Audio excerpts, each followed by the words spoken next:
ஆகாவிசு மைய நேய அன்பர்கள் அனைவருக்கும் வணக்கம். இன்றைய பகுதி புகுந்த வீடு. ஒரு தந்தை தன்னுடைய மகளை திருமணம் செய்து முடித்துவிட்டு கணவன் வீட்டிற்கு அனுப்பும் பொழுது தன் மனதில் தோன்றிய எண்ணங்களை அந்த மணமேடையில் பேசினார். அது என்ன என்பதை இந்த பகுதியில் பார்க்கலாம். மிகவும் உருக்கமான யதார்த்தமான இயல்பான பதிவு அது. எனது மனதின் மகிழ்ச்சியான இந்த தருணத்தில் பங்கு பெற்ற உங்கள் அனைவருக்கும் நன்றி. இந்த நாள் வாழ்வில் மறக்க முடியாத நாளாக மாறிவிட்டது. காரணம், எங்கள் மகளை திருமணம் செய்து கொடுத்து விட்டோம். இனி இளைப்பாற விரும்புகிறோம். அதை அனுபவிக்கவும் தயாராகிவிட்டோம்.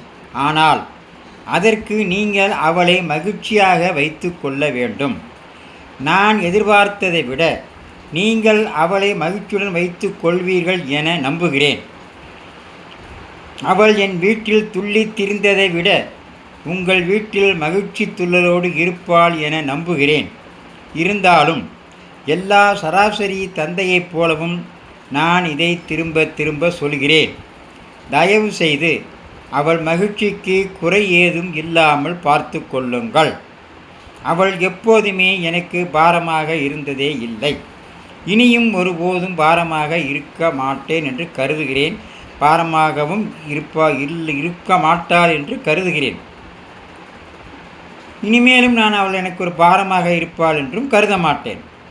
ஏனெனில் என் சுவாசம் இயல்பாக இருப்பதற்கும் என் இதழ்களில் புன்னகை பூப்பதற்கும் அவளே காரணம். இருந்தும் அவளை நான் திருமணம் செய்து கொடுக்கிறேன். ஏனென்றால் அது ஒரு இயற்கை நியதியாக இருக்கிறது. கலாச்சாரத்துக்கு கட்டுப்பட்டு அந்த ஒரு இதற்காக கட்டுப்பட்டு மட்டுமே அவளை உங்கள் வீட்டுக்கு அனுப்பி வைக்கிறேன். என் வீட்டின் மகிழ்ச்சி பேழை உங்கள் வீட்டில் ஒளி வீச வருகிறது. எனது உலகத்தை உங்களுக்கு தாரி வார்த்து தருகிறேன். அந்த உலகம் என்றென்றைக்கும் அழகாக இருப்பதை நீங்களே உறுதி செய்ய வேண்டும். எனது இளவரசியை உங்களிடம் அனுப்புகிறேன். மேலும் சில பொன்னெழுத்துக்களில் பொறிக்க வேண்டியதையும் அந்த தந்தை தன்னுடைய மகள் திருமணத்தின் போது சொன்னால் அது என்ன என்பதை பகுதி 2 பார்க்கலாமே. இதையெல்லாம் லைக் செய்யுங்கள், சப்ஸ்கிரைப் செய்யுங்கள், ஷேர் செய்யுங்கள். மீண்டும் நாளை சந்திப்பேன். நன்றி.